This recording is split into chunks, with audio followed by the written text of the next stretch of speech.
The hum of the airport was steady and constant, a mix of voices, rolling luggage, and overhead announcements echoing across the wide halls. Among the hundreds of travelers moving through the terminal, Amara Johnson walked with a calm but determined pace. She was dressed in a sharp white blazer, her posture straight, her steps purposeful.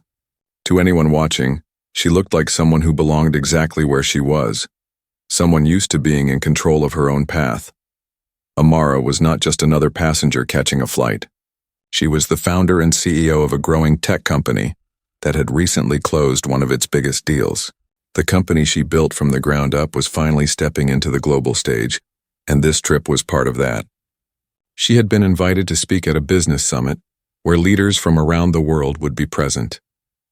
It was a moment she had worked her entire life for, and she had chosen to fly first class not just for comfort, but to prepare for the days ahead with focus and peace. She reached her gate and handed her ticket to the attendant with a polite smile. The scanner beeped and the attendant returned her ticket with a quick nod. As Amara walked through the jet bridge, she took a deep breath. Flying was never her favorite part of the journey, but she always used the quiet time on flights to reflect, plan, and prepare herself mentally. The first-class cabin greeted her with its wide leather seats and the soft glow of overhead lights. She walked down the aisle looking for her assigned seat. Her eyes fell on the number and she moved toward it. But when she reached it, something unexpected made her pause. A man was already sitting there. He was dressed in a crisp blue suit, his tie loosened slightly as though he was settling in for a comfortable flight. His body language was relaxed, too relaxed. His legs stretched wide, one arm thrown carelessly over the armrest.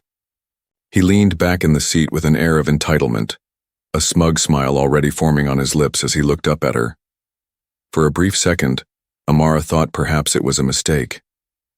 Maybe he had misread his ticket. Mistakes happened all the time on planes. She opened her mouth to politely explain that the seat was hers, but before she could speak, the man cut her off with a laugh. "You don't belong here," he said loudly enough for others nearby to hear. His voice dripped with arrogance. "Move." The word struck her like a slap, not because she had never faced disrespect before, but because of the boldness of it. He did not even ask if she might be in the right place. He did not check his ticket. He simply assumed she did not belong in first class.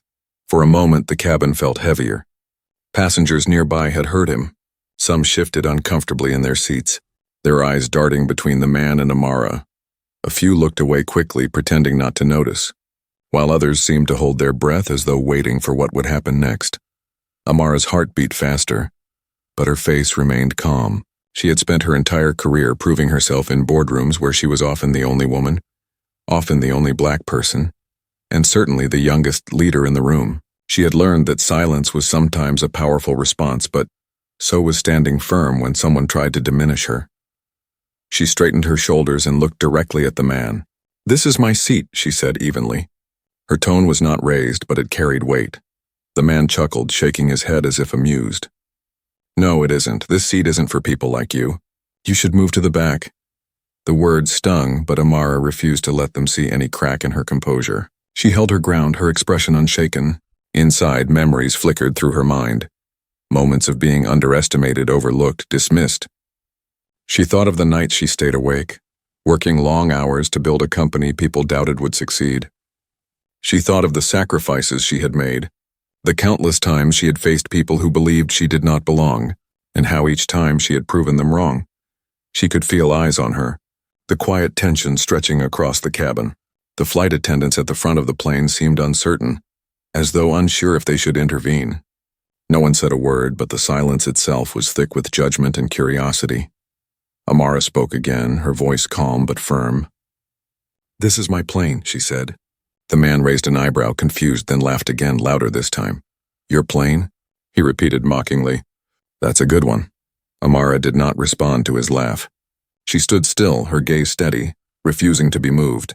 Her words were not an exaggeration. She had arranged this flight for her company's team, ensuring her staff could travel with her for the summit. She had not only paid for her own seat, she had paid for many of the people on board, but she did not explain herself yet. She knew explanations were sometimes wasted on those who had already chosen to disrespect you. Instead, she let her silence speak. The man leaned back even further, spreading himself across the seat as though daring her to push the matter. "Go sit and coach," he sneered. At that moment, Amara could feel the weight of the situation pressing on her. She could have walked away, avoided the conflict, and asked the flight attendant to handle it quietly. But something deeper told her this was not just about a seat. This was about standing firm in a place where someone was trying to erase her worth. She thought of the young women in her company, many of them looking up to her as an example. She thought of her family, who had worked so hard to give her opportunities they never had. She thought of all the moments in history when someone had dared to stand firm against disrespect, even when it would have been easier to walk away. Her heart pounded, but her spirit was steady. This was not just about her. It was about what she represented. She finally turned slightly, catching the eye of the nearest flight attendant. The young woman in uniform hesitated, then walked toward her. "Is everything okay here?" the attendant asked, her voice low. Amara kept her gaze on the man but addressed the attendant. "This is my seat. He is refusing to move." The attendant's eyes widened slightly and she looked down at the passenger list. Her fingers scrolled quickly, searching. Her face shifted as she realized the truth. "The seat did indeed belong to Amara," the man scoffed. "Check again." There must be a mistake, but Amara said nothing. She simply stood tall, her silence more powerful than any argument. The other passengers watched, the weight of the moment stretching longer with every second. Some looked uncomfortable, but no one spoke up in defense of the man. The truth hung in the air, undeniable, and Amara knew this was only the beginning. The cabin of the airplane felt heavy with silence, and every second seemed to drag longer than the last. Amara stood still, her eyes locked on the man who had claimed her seat as though it belonged to him. The flight attendant hesitated between them, glancing from the passenger list on her device to Amara's face, then to the man who lounged arrogantly with his legs stretched across the aisle. It was not only a matter of who was right and who was wrong. Everyone in the cabin could sense that. This was a moment charged with more than travel inconvenience. It was dignity being tested right in front of their eyes. Amara's mind wandered for a brief second as she stood there. She thought about the many times she had been told no, the countless doors that had been shut in her face, and the times she had been underestimated in boardrooms full of men who had dismissed her before she even spoke. Those memories rose not as pain but as reminders of how she had built herself into someone who did not step back when challenged. She remembered her childhood, the days when her mother worked double shifts just to keep the family together. She remembered how her father always told her that silence was not weakness, and that sometimes the most powerful thing a person could do was to stand tall without flinching. The man smirked again, as though he found the situation amusing. "I told you already," he said, his tone louder than necessary. "You don't belong here. You should move back where you fit in." His words hung in the air like a shadow. A couple of passengers in the back gasped quietly, while others stared at their laps, unwilling to involve themselves in the tension. It was easier for them to look away. Amara finally took a breath and let her voice carry, calm but with a firmness that could not be ignored. "This seat was assigned to me. It has my name on it. I am not moving." She did not need to raise her tone because her confidence filled the space more than volume ever could. The flight attendant shifted uncomfortably, caught between two forces. She turned to the man. "Sir, can I see your ticket, please?" The man let out a mocking laugh and reached into his pocket with deliberate slowness, as though he were in no hurry. He handed her his boarding pass and leaned back smugly, certain he would be proven right. The attendant scanned the ticket, her brow furrowing. She looked at it once, then again, then at the passenger list on her screen. Her lips parted slightly as she realized the truth. "Sir," she said carefully, "your seat is in 14C. This is not your assigned seat." The man's smile faltered. For a second, his face froze in disbelief before shifting into irritation. "That must be a mistake," he said quickly. "Check again." But the attendant's voice held no hesitation now. "I did check. Your seat is not here. It is back in economy." Whispers stirred through the cabin. A few passengers who had been silent before exchanged glances, and the tension began to shift. Some looked at Amara with a new kind of respect, though no one spoke out loud yet. The man, unwilling to back down, leaned forward. "I don't care what your screen says. I am not moving." His voice was sharp, his pride wrapped tightly around his refusal. Amara remained composed. Inside, she could feel the rush of adrenaline, but outwardly, her face was steady, her expression firm. She had faced tougher opponents in corporate negotiations, people who tried to bully her into decisions that would cost her company everything. She had learned that the one who stayed calm always held the real power. She would not let this man's arrogance rattle her. She spoke again, not to him this time, but to the attendant. "Please call the captain." The words were simple, but they carried weight. The attendant blinked, startled, but nodded slowly. She walked toward the cockpit, her heels clicking against the floor. The man scoffed again. "The captain for what? Because you can't handle a seat mix-up?" He laughed harshly, but the laughter did not reach his eyes anymore. It was forced, desperate, the laugh of a man who realized his grip on the moment was slipping. Amara remained silent, her stillness a quiet kind of strength. She could feel the eyes of every passenger on her now. Some looked at her with admiration, others with curiosity, but all were waiting for what would come next. Minutes later, the captain emerged from the cockpit. His uniform was crisp, his face stern. He walked down the aisle, his presence commanding silence. The murmurs faded and the cabin grew still. "What seems to be the problem here?" the captain asked. The attendant quickly explained, showing him the boarding passes and her passenger list. The captain studied them, then turned to the man. "Sir, your seat is not here. It is in 14C. You need to move immediately." The man opened his mouth, ready to protest, but the captain's expression hardened. "If you do not move, we will not depart. This flight will remain on the ground until the situation is resolved." His voice was calm, professional, but there was no room for argument in his tone. The man's face reddened. He glanced around the cabin as though searching for support, but found none. The passengers who had once avoided looking at the confrontation now stared openly, their silence a quiet judgment. The man shifted uncomfortably in his seat, his confidence shrinking under the weight of the captain's authority and Amara's unshaken composure. Finally, with a muttered curse under his breath, he stood. His movements were stiff, jerky, and full of frustration. He grabbed his bag from the overhead bin and stomped down the aisle toward the back of the plane. The cabin was quiet as he moved, but when he finally disappeared into economy, a wave of relief seemed to pass through the air.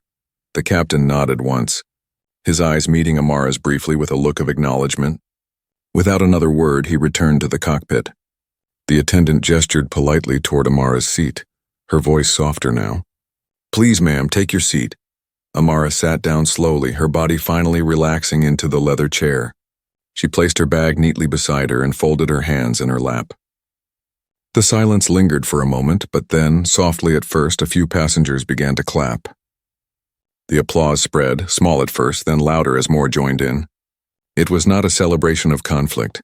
It was recognition of dignity, of strength, of someone who had refused to be pushed aside.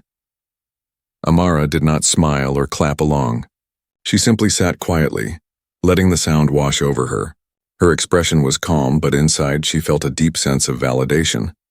Not for herself alone, but for what the moment represented. She knew that the journey of her life had led her to this point. Every hardship, every setback, every moment of doubt had prepared her for times like these. She was not just fighting for a seat on a plane. She was standing for respect, for the right to be seen and acknowledged without question. As the applause faded and the cabin grew quiet again, Amara leaned back in her seat. She gazed out the window, watching the tarmac workers move below. Her mind drifted not to the insult or the arrogance she had just faced, but to the lesson in it all. Life would always test dignity. It would always present moments where people tried to take from you what was rightfully yours. But what mattered most was not the test. It was how you chose to respond. Amara closed her eyes briefly, taking in a slow breath. The engines of the plane roared to life, and the cabin vibrated with the promise of takeoff. She felt ready, not just for the flight, but for the days ahead. She had spoken her truth with calm strength, and that was the kind of power that no one could strip away. The plane lifted off the ground with a steady roar, climbing higher into the sky as the world below shrank into tiny squares of land and winding rivers of silver. Inside the cabin, the tension from earlier still lingered faintly in the air, though the hum of the engines seemed to smooth it over bit by bit. Amara sat in her seat, her back straight, her hands folded lightly over her lap. She looked composed, but her mind was alive with thoughts. Moments like the one she had just endured were never forgotten. They stayed with you like imprints, shaping the way you walked forward in life. The man who had tried to claim her seat was now somewhere behind her in economy, probably fuming silently in a narrow chair that was far from the luxury he had attempted to take. But Amara did not allow herself to dwell on his anger or humiliation. To her, the incident was not about him. It was about the bigger picture, the constant need to claim space in a world that often tried to shrink people like her down. As the seatbelt sign blinked off, a flight attendant approached her again, this time with a softer expression, almost apologetic. She placed a glass of sparkling water on the tray table and leaned closer. "I'm sorry about earlier," she whispered quietly so as not to disturb the other passengers. "Thank you for handling it with so much grace." Amara looked at her and offered a small smile. "Sometimes grace is the loudest answer," she said. The attendant nodded, her eyes reflecting admiration before she walked away to tend to the others. Across the cabin, some of the first-class passengers continued to sneak glances at Amara. A woman in a red jacket, sitting 2 rows back, leaned forward slightly and gave a nod of acknowledgement when Amara's eyes briefly met hers. It was subtle, but it was there, a silent show of respect. Amara returned the nod gently, then turned her gaze toward the window. The clouds outside floated like vast white mountains, endless and soft. Watching them always brought Amara a sense of perspective. She thought about the path that had brought her here, to this very moment on this plane. She remembered the long nights of coding in her small apartment years ago, when her company was nothing more than an idea written on scraps of paper. She remembered the countless investors who had said no to her face, telling her that her vision was too ambitious, that she lacked the experience, that the risks were too high. Yet here she was now, flying to a global summit as a recognized leader in her field. Her thoughts returned to what had just happened. It was striking how quickly people revealed who they were in moments of conflict. The man had looked at her and decided immediately that she did not belong. Not because of her ticket, not because of her credentials, but because of his own assumptions about her. That was the kind of thinking she had fought against her entire life. She had faced it in classrooms where teachers doubted her abilities, in workplaces where her ideas were dismissed until repeated by someone else, and even in moments of daily life when strangers looked at her with doubt instead of recognition. Yet she knew that the real power was in how she responded. She could have argued with the man, raised her voice, or let anger control her, but instead she had chosen to stand her ground with composure. That was the lesson she carried deep within herself, that true strength was often quiet, steady, and unshaken. The captain's voice came over the intercom, breaking her reflection. "Ladies and gentlemen, we've reached our cruising altitude. Sit back, relax, and enjoy the flight." His tone was professional, but Amara caught the faintest emphasis, as if even he was acknowledging that the flight had already been far from ordinary. Dinner service began soon after. The attendants moved gracefully through the aisles, placing trays of carefully prepared meals before each first-class passenger. Amara accepted hers politely and set it on her table, though she was not particularly hungry. Her appetite had been dulled by the weight of the earlier exchange, replaced by a hunger of a different kind, a hunger to keep proving through every action that she belonged wherever she chose to stand. Halfway through the meal, the woman in the red jacket leaned over again, this time speaking softly. "I saw what happened earlier," she said. "You handled it with such strength. I just want to say it was inspiring to witness." Amara looked at her, her expression warm but steady. "Thank you," she replied. "Sometimes it's not about the fight, it's about the example." The woman nodded slowly, her eyes thoughtful. "You gave an example that will stay with people even if they don't say it out loud." Amara appreciated the words, but she did not let them inflate her pride. She had learned long ago that recognition was fleeting. What mattered most was consistency, showing the same strength again and again whether anyone was watching or not. The rest of the flight passed quietly, the hum of engines and soft conversations filling the air. But Amara noticed the way people treated her differently now. The attendants were quicker to respond to her requests. The passengers who had once avoided her gaze now offered polite smiles. Even those who had been silent during the confrontation seemed to carry a quiet respect in their eyes. It reminded her that people often needed to see courage before they could find their own.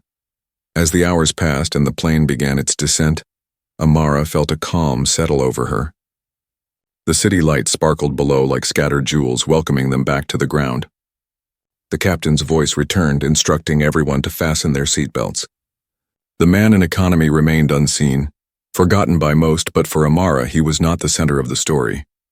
The center was the lesson, that no matter how high you climb, the world will always test you, and how you stand in those moments will define how far you go.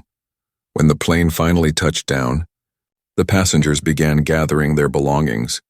Amara rose smoothly from her seat, collected her bag, and moved toward the exit.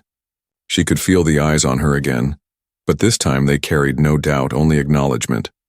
As she stepped out into the jet bridge, the cool air hitting her face, she felt lighter. What had begun as a confrontation had ended as a reminder of why she carried herself the way she did. She was not just a CEO flying to a summit. She was a woman who had learned to meet disrespect with dignity, arrogance with composure, and ignorance with truth. And in that moment, as she walked forward with her head held high, she knew that no matter what awaited her at the summit, she had already delivered a message worth remembering. Not just to the man who had tried to steal her seat, but to every person who had witnessed the exchange. It was a message the world often needed to hear again and again. Belonging is not given by others. Belonging is claimed by those who know their worth and refuse to let anyone take it away. The business summit was held in a city known for its glass towers and endless traffic, a place where ambition seemed to float in the air like the hum of electricity. Amara arrived with her team, each of them full of energy and expectation, but her own heart was still processing the encounter on the plane. She had not spoken of it to anyone yet. It was not because she wanted to hide it, but because she wanted to allow the moment to settle into her quietly, to let it teach her before she shared it with others. The morning sun glared against the tall buildings as she stepped out of the car and walked toward the conference center. A red carpet stretched across the entrance, and cameras flashed as reporters captured the arrivals of CEOs, politicians, and innovators from every corner of the world. Amara walked with calm grace, her white blazer standing out against the darker suits surrounding her. She heard the faint murmur of her name whispered by reporters, a few camera lenses turning to capture her. She did not stop for the cameras, though. She had never chased validation. She was here for something bigger. Inside, the lobby buzzed with conversation. Leaders gathered in clusters, exchanging greetings and handshakes. Some were old allies, others were competitors, but all shared one thing in common. They recognized the importance of being here. Amara walked through them with quiet confidence, her team close behind her. Though she was younger than many in the room and different in ways some could not ignore, her presence carried weight. It was not because of how she looked or even the title she held, but because she carried herself with the calm strength of someone who had earned her place. As the first session began, Amara took her seat at a long table near the stage. The theme of the summit was building the future together. But as the conversations unfolded, she noticed how easily the words excluded the voices that most needed to be heard. A few leaders dominated the room with speeches about progress, yet their vision seemed to circle only around their own interests.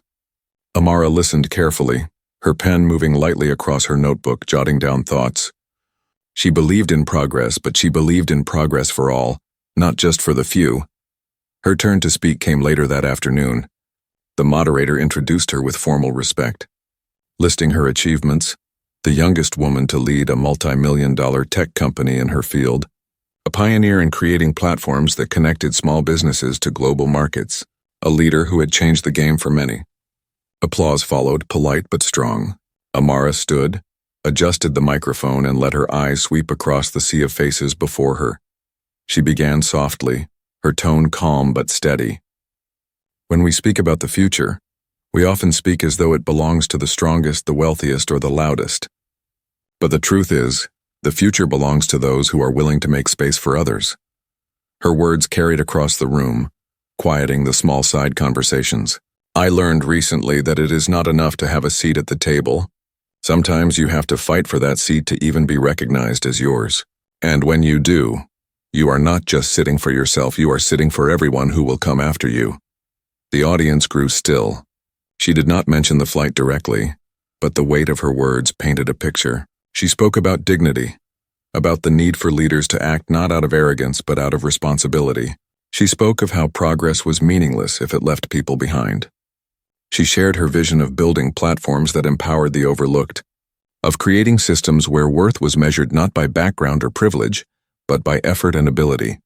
As she spoke, she could see the effect ripple through the room. Some nodded thoughtfully, others leaned forward, their eyes fixed on her. Her words were not fiery or loud, but they struck with precision because they came from lived truth. She ended with a simple line that carried more weight than any statistic. Leadership is not about claiming space for yourself. It is about making space so no one else has to fight the same battles you did. Applause erupted, stronger this time, echoing through the hall. Amara stepped back, her heart steady, her spirit calm. She had not come to impress. She had come to plant something, and she could feel that it had taken root. After the session ended, people approached her. Some shook her hand, thanking her for her words. A few confessed quietly that they had felt invisible in rooms like this, and her speech had reminded them that they were not alone. Amara listened, responding with warmth, but she never allowed pride to blind her. She knew that every word she spoke came with responsibility. Later that evening, as she sat in her hotel room, she finally allowed herself to reflect on the flight again. She thought of the man's smirk, his refusal to move, the disbelief in his eyes when authority proved him wrong. But she also thought of the passengers who had clapped, of the woman in the red jacket who had quietly thanked her, of the attendant who had whispered her apology. She realized that the incident had not just been a confrontation.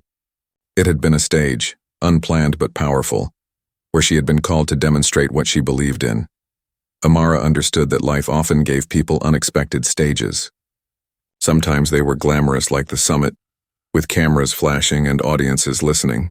Other times they were small and quiet, like a plane cabin where strangers watched silently as dignity was tested. But no matter how small or large the stage, the responsibility was the same: to show up with courage, with truth, with unshakable belief in one's worth. She looked out the window at the city lights glowing below. She thought of the young women and men who might one day hear this story, who might face their own moments of being told they did not belong. She hoped they would remember that belonging was not given, it was claimed. And she hoped they would remember that strength did not always roar. Sometimes it stood quietly, refusing to be moved. As she turned off the light and lay down to rest, she whispered a silent promise to herself. She would keep showing up again and again in boardrooms, in conferences, on flights, wherever life placed her, not just for her own sake, but for the sake of everyone watching silently, learning how to stand tall by seeing her do it first. And with that thought, she closed her eyes, ready for whatever the next day would demand of her. The morning after her speech at the summit, Amara woke before the alarm rang.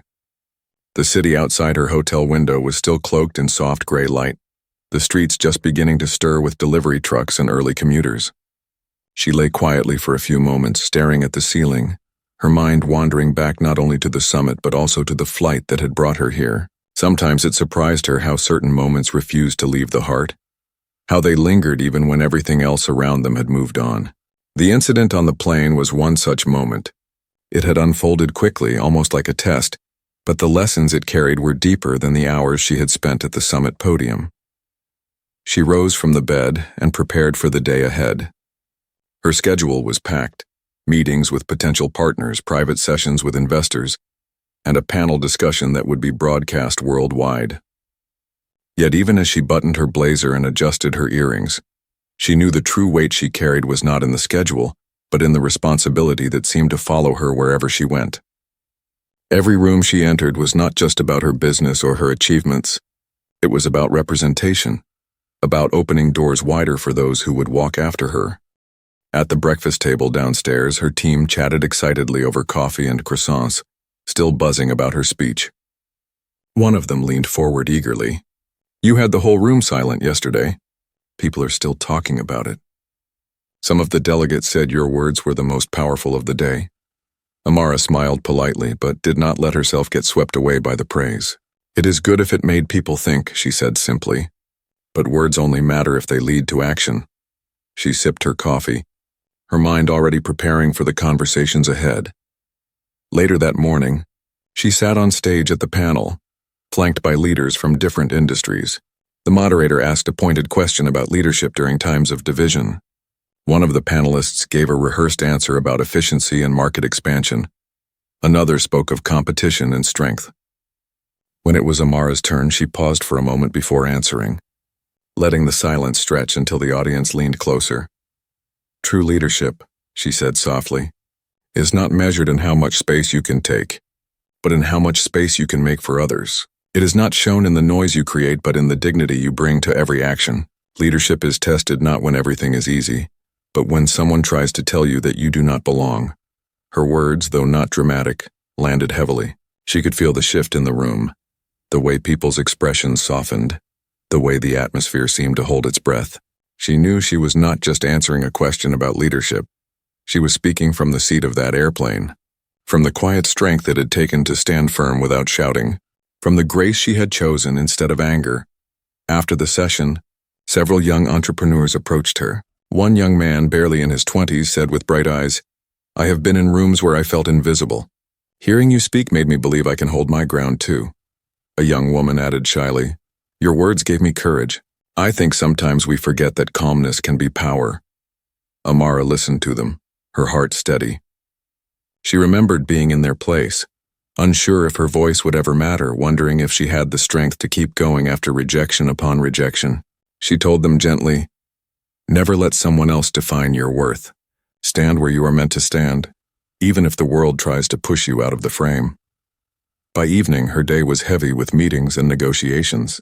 Some were easy, others were challenging, but through them all she carried the same presence she had on the plane, measured, unshaken, grounded. There were moments when she saw the flicker of doubt in others' eyes, moments when she could almost hear the silent question, "Does she really belong here?" And each time she answered not with defensiveness but with composure, with the undeniable fact of her work, her record, her unwavering presence. That night, back in her room, Amara finally let herself exhale.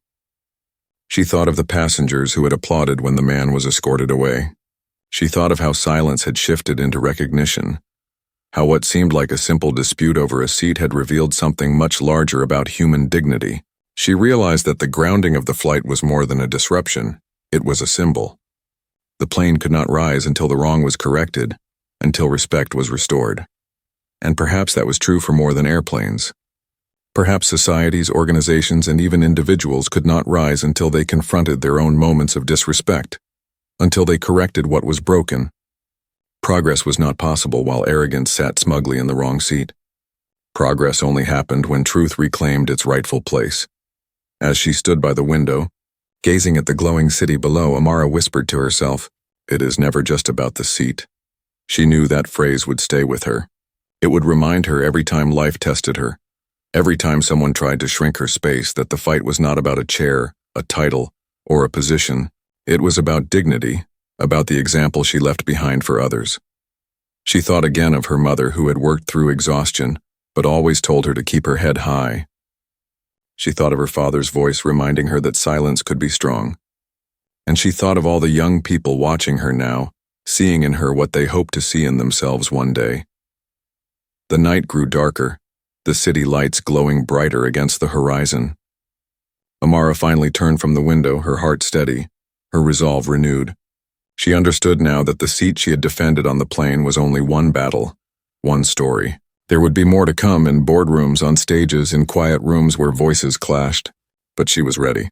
She had faced arrogance with grace and ignorance with truth, and she knew she could do it again. And as she turned off the lights, she carried with her the quiet knowledge that the world was watching, learning and remembering not the man who tried to steal her place, but the woman who refused to move, who proved that strength could be silent, and that dignity could be louder than any insult. The weeks after the summit felt like a whirlwind for Amara. Her speech had traveled farther than she expected, spreading across social platforms, quoted in articles, and replayed in boardrooms where people debated what real leadership looked like. She received emails from strangers, young students, working mothers, entrepreneurs, even retired professionals, all telling her how her words had touched them. Some admitted they had almost given up on their dreams, but after hearing her story, they felt a spark again. Amara read each message carefully, never skimming them, because she knew behind every sentence was a person who had found hope where they once felt invisible. But despite the praise and the recognition, she reminded herself every day that life would not stop testing her. She had experienced enough to know that arrogance and prejudice never disappeared. They only changed their faces, showing up in new forms, new voices, new challenges. What mattered was how she chose to meet them, and whether she carried her dignity as firmly in the small moments as she did on the big stages. One afternoon, while boarding another flight, Amara felt her chest tighten slightly. The memory of that man sitting in her seat on the first-class flight was still vivid. This time, when she walked into the cabin, she noticed the way a few eyes flicked toward her, measuring, questioning. The difference now was not that the eyes were absent of doubt, but that Amara no longer let them pierce her. She had proven to herself once more that she belonged, and no one's glance could undo that. She placed her bag neatly, sat in her seat, and carried on with her work as though the whispers of doubt in the room had no power over her.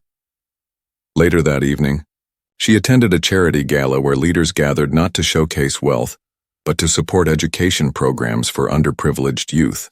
Amara stood at her table scanning the crowd. It reminded her of how far she had come, from the days when she was a young girl studying by dim light, dreaming of opportunities that seemed impossible. Now she was in a room where she could not only dream but also give back. During the dinner, a young girl approached her shyly, guided by one of the volunteers. She could not have been more than 13, her hair neatly braided, her eyes wide with admiration. "Are you really the lady who told the people at the summit that leadership is about making space for others?" she asked in a small voice. Amara knelt down slightly so their eyes were level. "Yes," she said gently. "Why do you ask?" The girl hesitated, then whispered, "Because sometimes at school the other kids tell me I do not belong in the smart classes, but I know I can do the work, I do not always know how to show them." Amara felt her heart stir.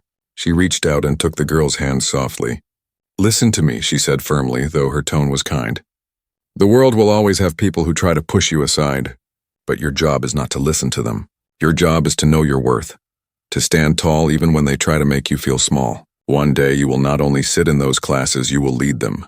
The girl's eyes lit up and she nodded quickly, holding Amara's words close like a shield. That moment, more than any applause at the summit, reminded Amara of why she did what she did. It was not about her name in headlines. It was about planting courage in the hearts of others, one person at a time. After the gala, as she returned to her hotel, she reflected on the many stages life had given her recently.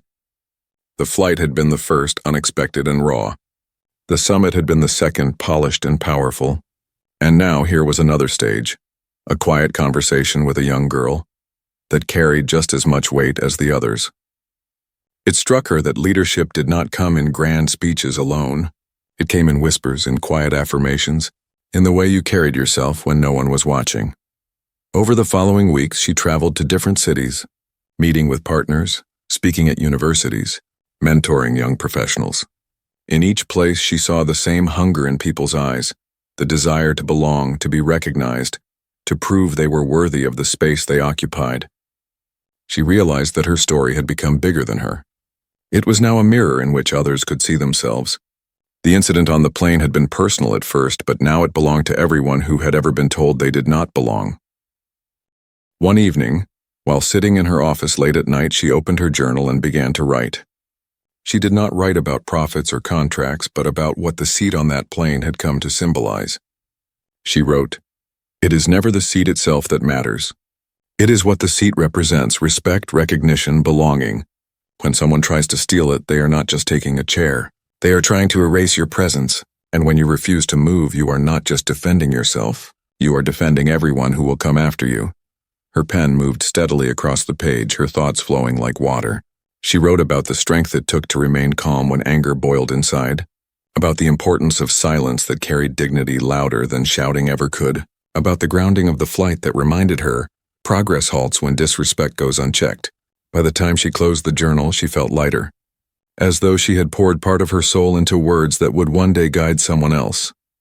The city outside was dark, its lights twinkling like distant stars. Amara leaned back in her chair and thought about how life had carried her from being underestimated to becoming a voice for those who struggled to be seen. She knew challenges would never disappear. There would always be another plane, another seat, another person who believed she did not belong, but she also knew she was ready. She had faced arrogance with composure and turned humiliation into an example. As she shut off the lamp and gathered her things to leave, she whispered the same promise she had carried since that flight. I will not move. Not today, not tomorrow, not ever.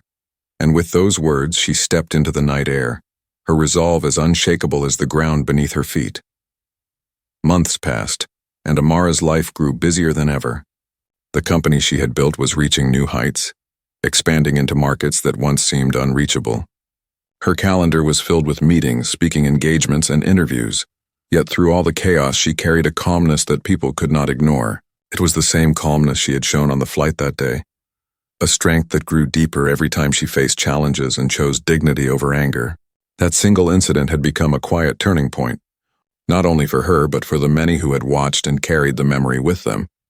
One evening, Amara was invited to deliver the keynote speech at a leadership conference attended by thousands. It was an event broadcast internationally, with people watching from different time zones, eager to hear voices that shaped industries. As she stepped onto the stage, the lights bright above her and the room full of anticipation, she thought back to how much had changed since the day a man had told her she did not belong in her seat. She had faced him with silence and truth, and from that silence had grown a story that now reached far beyond one cabin. She began her speech slowly, her voice steady. Leadership is not something we claim only in the grand moments. It is something we live in the small moments, the ones no one prepares us for. Sometimes it is not about the applause or the headlines. It is about standing quietly when someone tries to erase you, and showing the world that you will not move. The room grew still, the weight of her words pressing into every heart. She spoke about responsibility, about carrying not just her own dreams but the hopes of many others. She spoke of how dignity was often tested in ordinary places, in classrooms, offices, airports, and how the way we respond defines the legacy we leave. As she spoke, she noticed the audience leaning closer, their eyes fixed on her. They were not just listening. They were absorbing her words as though they were a map for their own journeys. She shared stories of failure as well as success, of rejection and resilience, of the nights she doubted herself but still kept moving forward. She ended with a truth she had come to believe with all her heart. The seat you fight for is never just yours. It becomes a place for everyone who will follow you, and when you defend it, you are not only rising, you are lifting others with you. The applause that followed was not like the polite clapping of conferences she had attended before. It was thunderous, rising like a wave, filling the hall with energy. People stood on their feet, not because she had entertained them, but because she had given them something real, something that spoke to the struggles they carried quietly inside. After the speech, as she walked backstage, a line of people waited to speak with her. Some thanked her with tears in their eyes, others with firm handshakes, and some simply nodded, unable to find words but carrying gratitude in their silence. Amara received them all with grace, listening more than she spoke, because she understood that her role was not only to lead, but also to remind others of their own power. In the weeks that followed, Amara's story continued to ripple outward. Articles appeared with headlines about her calm strength, students wrote essays about her, and young professionals cited her speeches in their own journeys. But for Amara, the true measure of success was not in the articles or the applause. It was in the quiet messages she received from people she would never meet in person. The single mother who said she had finally applied for a job she had been too afraid to chase.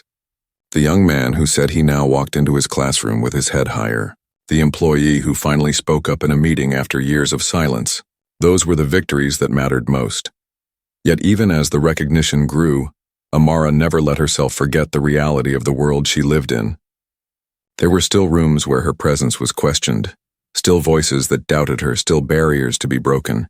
But instead of feeling weighed down by them, she carried them as reminders. Each challenge was proof that her work was not done, that she was still being called to show strength in places where others hesitated. One morning, months after her keynote, Amara boarded another flight. As she walked down the aisle, she passed row after row of passengers who barely noticed her. When she reached her seat in first class, she placed her bag overhead and sat down without hesitation. For a moment, she closed her eyes and breathed deeply, remembering the confrontation that had once taken place in a seat just like this one. But now there was no tension, no smirk, no arrogant voice telling her she did not belong. There was only calm, and the quiet knowledge that she had proven herself not just once but many times over. Midway through the flight, a young woman seated across from her leaned forward nervously. "Excuse me," she said softly. "Are you Amara Johnson?" Amara smiled politely. "Yes, I am." The young woman's face lit up. "I saw your speech at the leadership conference. It changed the way I see myself. I used to shrink in meetings thinking I had no right to speak. But now I remind myself of your words. You belong where you stand. I just wanted to thank you." Amara's heart warmed. She leaned slightly toward the woman and said, "Never let anyone convince you otherwise. If you know your worth, then no seat is too small for you and no space too big." The woman nodded eagerly, her eyes shining with gratitude. That moment reminded Amara once again that the power of her story was not in the size of the audience, but in the depth of the impact. Even one life changed was enough to make the struggle worthwhile. When the plane landed and Amara walked through the terminal, she moved with the same quiet strength she always carried. She knew there would always be people who doubted her, who questioned her place. But she also knew that she had already written a story with her actions, one that no one could erase. The world had tried to tell her she did not belong, but she had shown it otherwise. As she stepped outside into the busy city air, she lifted her face toward the sky. The clouds moved steadily above, just as they always had, and she realized that her journey was not just about holding onto her seat. It was about helping others find theirs. It was about creating a world where fewer people had to fight the same battle she did.